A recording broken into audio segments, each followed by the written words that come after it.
Hello, future doctors. Welcome back to my channel, Study with Chehek. I hope you all are safe and healthy and studying hard. आज की video में हम class 11th chapter plant kingdom के questions को practice करेंगे. Let's get started. पहला question हमारा आता है कि जो नेचुरल सिस्टम ऑफ क्लासिफिकेशन था उसमें हमने क्या क्या क्राइटेरिया लिया था. तो उसमें हमने स्ट्रक्चरल एम्ब्रियोलॉजी को भी लिया था, फाइटोकेमिस्ट्री को भी लिया था और एनाटॉमी को भी कंसिडर किया गया था. As it is question from the NCERT, तो इसका हमारा डी ऑप्शन करेक्ट हो जाएगा.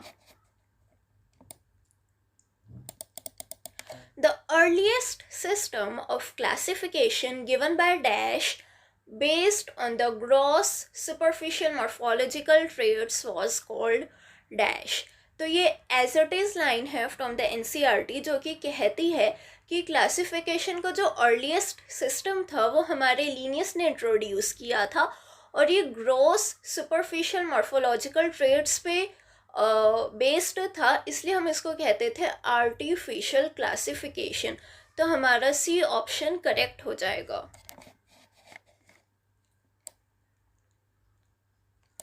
थर्ड क्वेश्चन आता है हमारा, phylogenetic system of classification is based upon. तो फाइलोजेनेटिक सिस्टम आ गया. फाइलोजेनिक का मतलब ही होता है एवोल्यूशन. तो ये जो सिस्टम था ये बेस्ड था on the evolutionary relationship of organisms और ये सिस्टम हमारा तब यूजफुल था जब कोई फॉसिल एविडेंस हमारे पास नहीं होता.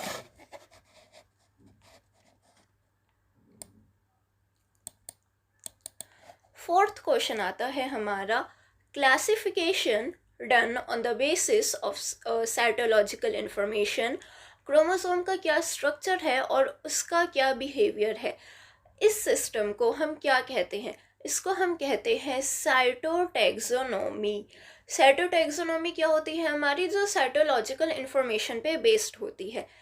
कीमोटैक्सोनॉमी हमारी होती है कि वो जो क्रोमोसोम है उसके कॉन्स्टिट्यूएंट्स क्या है. जैसे कि अगर हमसे पूछे कि डीएनए सीक्वेंस, तो डीएनए सीक्वेंस हमारा कीमोटैक्सोनॉमी में आ जाएगा. बट इसमें हमसे स्ट्रक्चर पूछा है, साइटोलॉजिकल इन्फॉर्मेशन पूछा है और बिहेवियर पूछा है. तो इस क्लासिफिकेशन को हम कहते हैं साइटोटैक्सोनॉमी. तो हमारा भी ऑप्शन करेक्ट है. An example of colonial algae. तो एनसीईआरटी में हमें एल्गी के एग्जाम्पल दे रखे हैं कि कौन सी एल्गी के कौन से फॉर्म है. तो एक फॉर्म है हमारी कॉलोनियल एल्गी जिसका जो एग्जाम्पल है वो है हमारा वॉलवॉक्स. तो हमारा भी ऑप्शन करेक्ट है.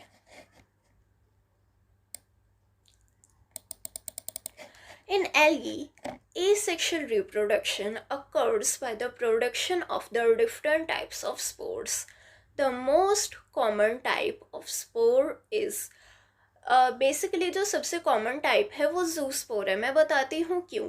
क्योंकि जो एल्गी होते हैं हमें पता है कि वाटर में होते हैं और जो जू स्पोर है वही फ्लैजिलेटेड होते हैं. तो जब भी एसेक्सुअल रिप्रोडक्शन है तो जो स्पोर्स है वो तो थ्रू वाटर जाएंगे और थ्रू वाटर जाएंगे तो इट्स नेसेसरी कि वो फ्लैजिलेटेड हो, मोटाइल हो. तो वो जू स्पोर्स के थ्रू होता है. तो जो हमारे सी ऑप्शन है वो करेक्ट हो जाएगा.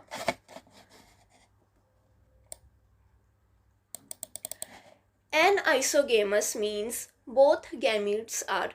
तो आइसोगेमस मतलब सिमिलर इन साइज, उसके आगे लग जाए एन तो मतलब डिसिमिलर इन साइज. तो हमारा भी ऑप्शन करेक्ट हो जाएगा. डिसिमिलर इन साइज मतलब एक बड़ा होगा एक छोटा होगा. Agar, one of the commercial products obtained from the red algae is used. तो ये जो क्वेश्चन है ये उस पैरा में से दिया गया है जिस पैरा में हमें एल्गी के यूजेस दिए गए हैं. तो उसमें अगार का भी एग्जाम्पल है कि जो अगार है वो हमारी रेड एल्गी से ऑब्टेन होती है.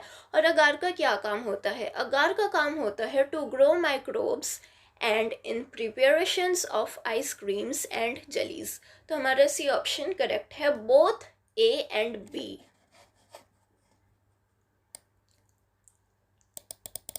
An alga which can be employed as a food for human being is. ये भी सेम पैरा में से क्वेश्चन है। तो इसका एग्जांपल हमें दिया गया जो कि फूड यूज़ होता है वो है हमारा Chlorella. B option is correct. The members of Chlorophyceae are commonly called. तो बेसिकली हमें क्लोरोफाइसी, फियोफाइसी और रोडोफाइसी दिए गए हैं, तो उनके कॉमन नेम्स भी हमें याद रखने हैं। फॉर एग्जांपल क्लोरोफाइसी हमारी होती है ग्रीन एल्गी। अब बच्चों इसको ध्यान रखना क्योंकि इसमें ब्लू ग्रीन एल्गी भी दे रखी है। ब्लू ग्रीन एल्गी हमारी साइनोबैक्टीरिया होती है, जो कि हमने बायोलॉजिकल क्लासिफिकेशन में पढ़ा था, साइनोबैक्टीरिया और ब्लू ग्रीन एल्गी। तो बस पूरा पढ़ना कि ग्रीन के साथ ब्लू भी है, यानी कि ब्लू ग्रीन एल्गी या साइनोबैक्टीरिया। और क्लोरोफाइसी हमारी ओनली ग्रीन एल्गी होती है। तो ये हमारा 10th क्वेश्चन जिसका सी ऑप्शन करेक्ट है। अब हम आते हैं 11th क्वेश्चन पे। Storage bodies pyrenoids in the chloroplast contain. ये बहुत बार आ चुका है नीट में, बहुत बार PYQ है, साफ साफ NCERT में लिखा है pyrenoids contain protein besides starch. Protein besides starch, तो प्रोटीन भी है और स्टार्च भी है, तो हमारा ए ऑप्शन करेक्ट है।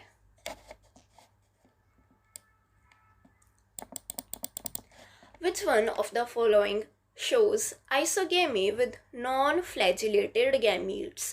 तो हमें आइसोगेमी के दो एग्जाम्पल दे रखे थे एल्गी के।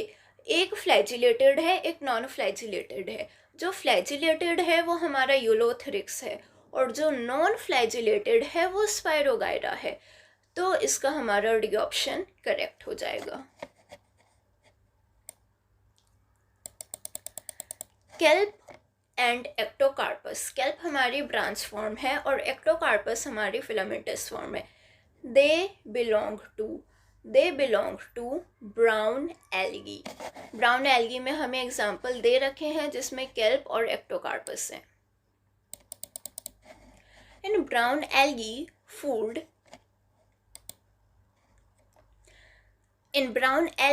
Food is stored in the form of.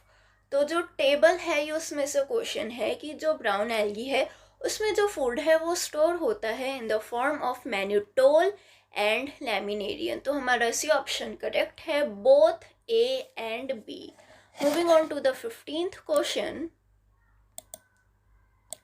Members of class Rhodophyceae are known as red algae due to the presence of red pigment। तो जो हमारी रोडोफाइसी है वो R-फाइकोइराइथ्रिन के वजह से रेड है, क्योंकि क्लास रोडोफाइसी जो रेड एल्गी है उनमें R-फाइकोइराइथ्रिन होता है, that's why they are red and that's why they are called red algae. आर्गजेंथोफिल और फ्यूकोक्सेंथिन हमारा ब्राउन एल्गी में होता है, ये हमारा ब्राउन एल्गी में होता है। और जो क्लोरोफिल ए है, द मोस्ट इम्पॉर्टेंट पिगमेंट, ये हमारे तीनों में होता है, ग्रीन एल्गी, ब्राउन एल्गी और रेड एल्गी तीनों में होता है। तो इसका हमारा ए ऑप्शन करेक्ट है, R phycoerythrin. Floridean starch is the reserve food in. Floridean starch हमारे रोडोफाइसी में होता है and it is similar in structure. अब हमें दो एग्जाम्पल दे रखे हैं कि जो फ्लोरिडियन स्टार्च है, एक तो ग्लाइकोजन और एमाइलोपेक्टिन के स्ट्रक्चर से सिमिलर है, एमाइलोपेक्टिन। तो इसका करेक्ट ऑप्शन है हमारा सी, रोडोफाइसी और रेड एल्गी। 17th क्वेश्चन पे आते हैं। ब्रायोफाइट्स शुरू हो गया अब हमारा। Bryophytes are the oldest most primitive plant type in terms of evolution, true. These include very simple. Bryophytes में हम दो पढ़ते हैं, लिवरवर्ट्स और मॉसेस। तो ये ऑप्शन हमारा करेक्ट है। Bryophytes are also called amphibians of the plant kingdom. ये बहुत important क्वेश्चन है कि जो ब्रायोफाइट्स हैं हम उनको amphibians of the plant kingdom बुलाते हैं. क्यों बुलाते हैं? Because these plants can live in soil but are dependent on the water for sexual reproduction. तो हमारा सी ऑप्शन करेक्ट है. The plant body of bryophytes is thallus-like, prostrate or erect and is attached to the substratum with the help of. तो पहली बात कि जो bryophytes हैं उनमें हमारे रूट्स नहीं होते बट रूट लाइक स्ट्रक्चर होता है जिनको हम कहते हैं राइजोइड्स. अब ये जो राइजोइड्स है ये यूनिसेलुलर और मल्टी सेलुलर हो सकते हैं. लिवरवर्ट्स में ये यूनिसेलुलर होते हैं और मॉसेस में ये मल्टी सेलुलर होते हैं. It is also a main difference between the liverworts and mosses. Peat moss is very important. Peat moss हम किसको कहते हैं? स्वेग्नम को, जो कि हमारा एक मॉस है. ठीक है, ये मॉस है और इसका एक और यूज़ है कि यूज़ होता है as a packaging material due to its capacity to hold water. तो इसके दो यूजेस है, एक तो पीट मॉस वाला है फ्यूल वाला और दूसरा है packaging material due to its capacity to hold water. तो इस क्वेश्चन का सही ऑप्शन है D, स्वेग्नम.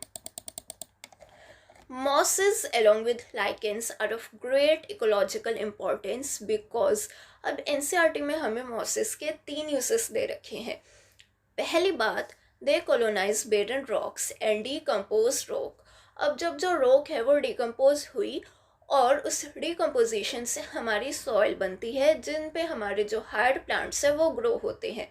Of their contribution to prevent soil erosion, क्योंकि ये सॉइल को पकड़ के रखते हैं तो जब भी हैवी रेनफॉल होती है तो ये सॉइल इरोजन को कम करते हैं. Of their contribution in ecological succession, पहली बात ये रॉक्स को डिकम्पोज कर रही है, दूसरी बात ये सॉइल इरोजन को भी प्रिवेंट कर रहे हैं. तो एक तरह से इकोलॉजिकल सक्सेशन में इनका एक कंट्रीब्यूशन रहता है. तो इसका करेक्ट ऑप्शन है ऑल ऑफ द अबव.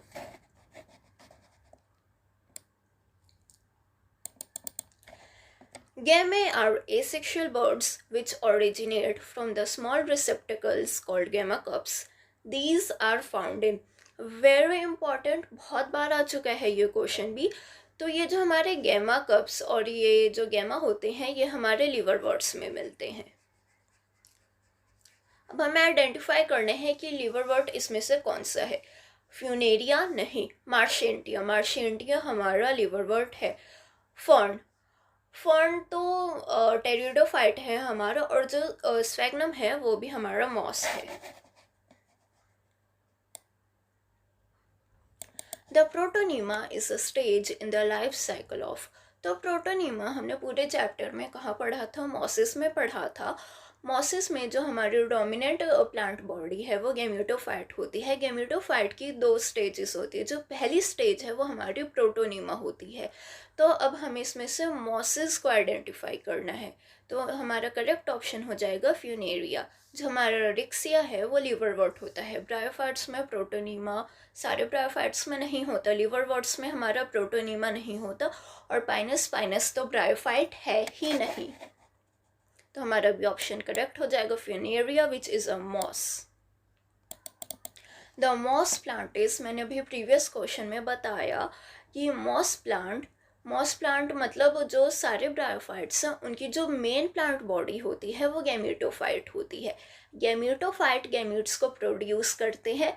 उन गैमीट्स से हमारा स्पोरोफाइट डेवलप होता है विच इज़ पार्शली और completely parasitic over gametophyte. Sporophyte में हमारा फुट सेटा कैप्सूल होता है.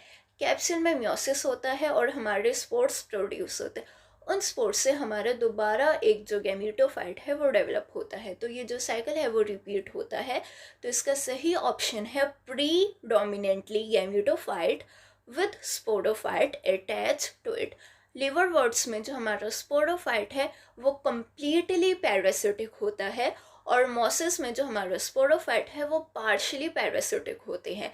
पैरासिटिक दोनों में होते हैं. तो इस क्वेश्चन का हमारा सही ऑप्शन है B. Moving on to the 25th question. Which one is wrong in respect to bryophytes. तो पहले हम रॉन्ग, जो कि हमारा इम्पॉर्टेंट वर्ड है, उसको सर्कल कर लेते, क्योंकि बाय चांस हम पेपर में रॉन्ग की जगह करेक्ट को चूज़ कराते हैं, तो हमें रॉन्ग चूज़ करना है। तो water is essential for sexual reproduction, ये राइट है। द प्रेजेंस ऑफ एंथ्रीडियम, ये भी सही है। The presence of ciliated sperms, तो ये भी सही है। The presence of autotrophic independent sporophyte, ये तो गलत है। मैंने अभी बताया कि जो ब्रायोफाइट्स है उनमें जो स्पोरोफाइट है वो पैरासिटिक होता है ऑन गैमीटोफाइट। पैरासिटिक यानी कि डिपेंडेंट है, तो यहाँ तो इंडिपेंडेंट लिखा है, तो हमारा जो डी ऑप्शन है वो रॉन्ग हो जाएगा। 26th question, if the chromosome number in the leaf of Unaria is 20, what will be the chromosome number in the spores? तो बेसिकली हमारी जो लीफ है उसका जो क्रोमोसोम नंबर है वो 20 है, और जो लीफ है वो हमारी गैमीटोफाइट का पार्ट है। किसका पार्ट है? गैमीटोफाइट का पार्ट है। और गैमीटोफाइट हमें पता है किससे डेवलप होता है? गैमीटोफाइट हमारा स्पोर से डेवलप होता है। तो अगर गैमीटोफाइट मतलब लीफ में जो हमारा क्रोमोसोम नंबर है वो 20 है, यानी कि जो गैमीटोफाइट है उसका जो क्रोमोसोम नंबर है वो भी 20 है। गैमीटोफाइट का क्रोमोसोम नंबर 20 है, यानी कि जिससे ये डेवलप हुआ है यानी कि स्पोर्स, उसका भी क्रोमोसोम नंबर 20 होगा। तो इसका करेक्ट ऑप्शन हो जाएगा सी। तो बेसिकली हमें इसमें यह पता होना चाहिए कि जो लीफ है वो हमारी गैमीटोफाइट का पार्ट होता है, और गैमीटोफाइट हमारा स्पोर्स से डेवलप होता है। Which of the following plant group is considered as first terrestrial plant to possess vascular tissues, xylem and phloem? Very easy, pteridophytes में पहली बार हमारे वेस्कुलर टिश्यूज जाइलम और फ्लोएम आए थे। ये ऑप्शन हमारा करेक्ट है।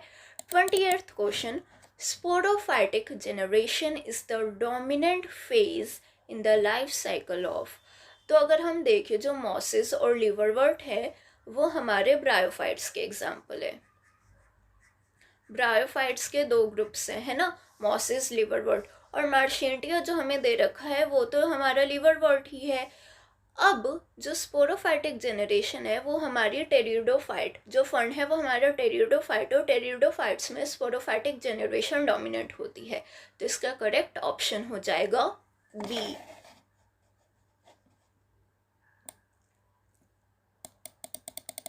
In bryophytes and pteridophytes, transport of male gamete requires, very important, transport of male gametes requires water, and that's why bryophytes are called amphibians of the plant kingdom, because they can live in soil but they are dependent on water for the sexual reproduction.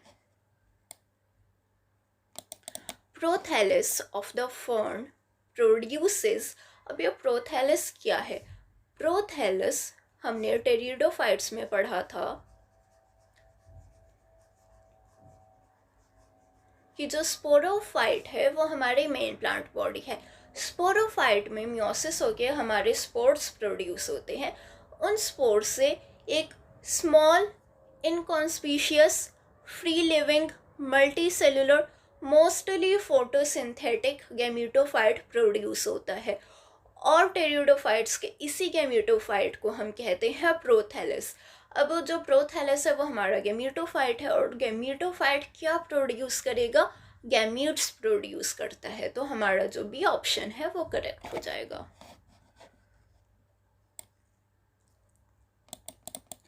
Which of the following pteridophytes is heterosporous in nature? Very important, very important, very important. Selaginella and Salvinia, ये question भी बहुत बार आ चुका है NEET में। Heterospory is the production of, heterospory जो अभी हमने पढ़ा कि सिलेजिनेला और सेल्विनिया में होता है, तो हेट्रोस्पोरी होता क्या है? हेट्रोस्पोरी होता है production of large and small spores.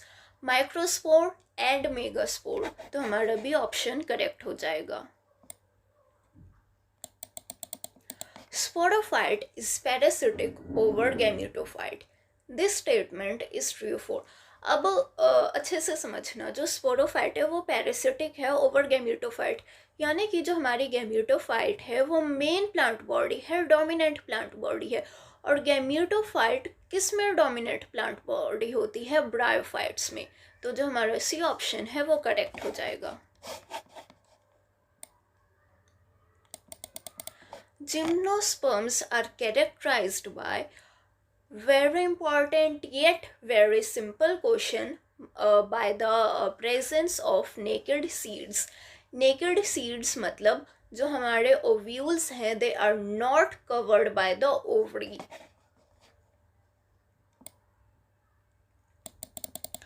Conifers are adapted to tolerate extreme environmental conditions because of। अब ऑप्शन को ध्यान से पढ़ना।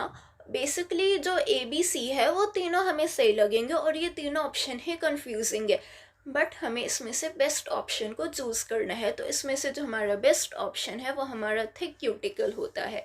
तो जो हमारा सी ऑप्शन है वो करेक्ट है और ये एक PYQ है।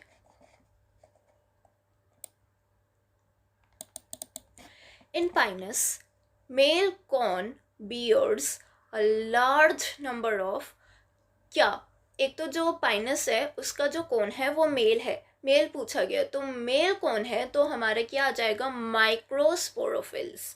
सी ऑप्शन करेक्ट हो जाएगा। अगर हमसे फीमेल कौन पूछता तो हमारा मेगास्पोरोफिल्स होता, बट क्योंकि मेल कौन पूछा है तो माइक्रोस्पोरोफिल्स, यानी कि हमारा सी ऑप्शन करेक्ट हो जाएगा।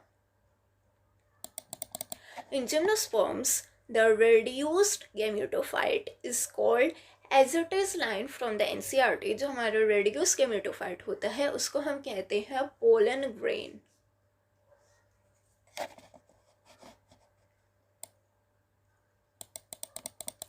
The cones bearing megasporophylls with ovules are called। तो एक तो हमसे पूछे है मेगास्पोरोफिल्स, तो मेगास्पोरोफिल हमारा किस में होगा? Female strobili. उन कॉन्स को हम कहते हैं फीमेल स्ट्रोबिलाई। और ये जो हमें दे रखा है मेगास्पोरेंजिया, इसमें कंफ्यूज मत होना, क्योंकि जो ओव्यूल्स और मेगास्पोरेंजिया है वो सेम बात ही है। मेगास्पोरेंजिया का हम जो कॉमन नेम है वो ओव्यूल्स है। तो इसका जो भी ऑप्शन है वो करेक्ट हो जाएगा, female strobili. In gymnosperms, one of the megaspore develops into a multicellular structure called dash that bears two or more archegonia। archegonia हमारा फीमेल सेक्स ऑर्गन होता है, और जिम्नोस्पर्म्स में जो स्पोर्स होते हैं वो डेवलप होते हैं इनटू द गैमेटोफाइट, और क्योंकि हमसे मेगास्पोर पूछा है तो मेगास्पोर डेवलप होगा इनटू द फीमेल गैमेटोफाइट। तो हमारा जो सी ऑप्शन है वो करेक्ट हो जाएगा। In gymnosperms, pollination takes place by, very important, by the air। ना water, ना insect, ना animals, only air।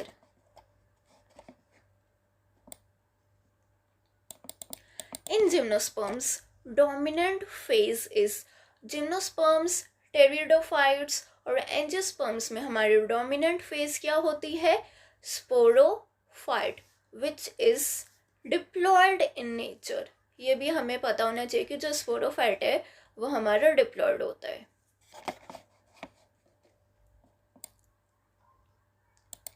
In angiosperms the pollen grains and ovules are produced in a special structure called. तो angiosperms में एक अलग से distinct structure है, special structure है जो सिर्फ एंजियोस्पर्म्स में प्रेजेंट है। हाँ जी, सी ऑप्शन हमारा करेक्ट है, flower. Moving on to the next question, angiosperms differ from gymnosperms in having, very important, angiosperms में हमारे fruits होते हैं, जिम्नोस्पर्म्स में हमारी नेकेड सीड्स होती हैं, यानी कि जो ओव्यूल्स है they are not covered by the ovary. तो जो ओव्यूल्स है वो सीड्स में कन्वर्ट होते हैं which are not covered, but angiosperms में जो हमारी ओव्यूल है वो सीड में कन्वर्ट होती है और जो ओवरीज है वो हमारी फ्रूट्स में कन्वर्ट होती हैं। तो इसका ये ऑप्शन हमारा करेक्ट हो जाएगा। Reproductive parts of an angiospermic plant are stamen and pistil। जो हमारा स्टेमन है वो मेल रिप्रोडक्टिव पार्ट है और जो पिस्टिल है वो फीमेल रिप्रोडक्टिव पार्ट है। तो इसी ऑप्शन हमारा करेक्ट हो जाएगा, both A and B. Embryo sac consist of, embryo sac में बेसिकली हमारे 3 पार्ट्स होते हैं। एक तो एग सेल होता है, एग सेल के लेफ्ट और राइट में हमारे 2 साइनोइड्स होंगे, हमारे 3 एंटीपोडल सेल्स होते हैं और बीच में 2 पोलर न्यूक्लियाई होते हैं। तो हमारा डी ऑप्शन करेक्ट हो जाएगा, all of the above. Each cell of angiospermic embryo sac is, तो जो एम्ब्रियो सैक है वो तो हमारा गैमेटोफाइट, और गैमेटोफाइट हमें पता है कि हैप्लॉइड होता है। उस एम्ब्रियो सैक में हमारा एक एग डेवलप होता है जो कि हमारा होता है फीमेल गैमीट। तो एम्ब्रियो सैक हमारा कैसा होगा, हैप्लॉइड। डी ऑप्शन हमारा करेक्ट हो जाएगा। In flowering plants meiosis occurs at the time of A option formation of buds, B option germination of seeds, C option formation of root primordia और D formation of the pollen grains। तो बहुत simple है, D option. जो sporophyte है वो spores को develop करेगा और जो स्पोर्स है वो डेवलप होंगे into the gametophyte which is pollen grain. तो मियोसिस हमारी कब होगी, during the time of formation of pollen grains. Double fertilisation occurs among angiosperms, ये as it is line from the NCERT है कि double fertilisation is an event unique to the angiosperms. तो ये हमारा सी ऑप्शन करेक्ट हो गया। After fertilisation the ovary and ovules respectively develop into, ये मैंने अभी किसी क्वेश्चन में बताया भी था कि आफ्टर द फर्टिलाइजेशन जो हमारे ओव्यूल्स हैं वो सीड्स में डेवलप होते हैं और जो हमारी ओवरी है वो फ्रूट में डेवलप होती है। इसमें एक चीज़ और ध्यान से देखनी है कि पहले हमें ओवरी दे रखी है फिर ओव्यूल दे रखे हैं। तो फ्रूट और सीड, सीड और फ्रूट तो दोनों में है, लेकिन हमें ऑर्डर का ध्यान रखना है। तो ओवरी पहले है तो पहले हमारा फ्रूट आएगा और ओव्यूल बाद में है तो सीड बाद में आएगा। तो fruit and seeds, C option हमारा करेक्ट हो जाएगा। Male gametophyte with least number of cells is present in, तो बेसिकली इसका बेसिक सा कंसेप्ट है कि जो मेल गैमेटोफाइट है with least number of cells वो सबसे लीस्ट होता है इन एंजियोस्पर्म्स। तो जब भी ये क्वेश्चन आएगा हमें आइडेंटिफाई करना है कि इनमें से एंजियोस्पर्मिक प्लांट कौन सा है।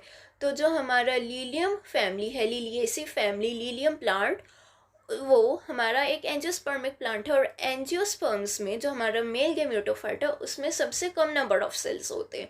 दैट्स वाई जो हमारा सी ऑप्शन है वो करेक्ट हो जाएगा।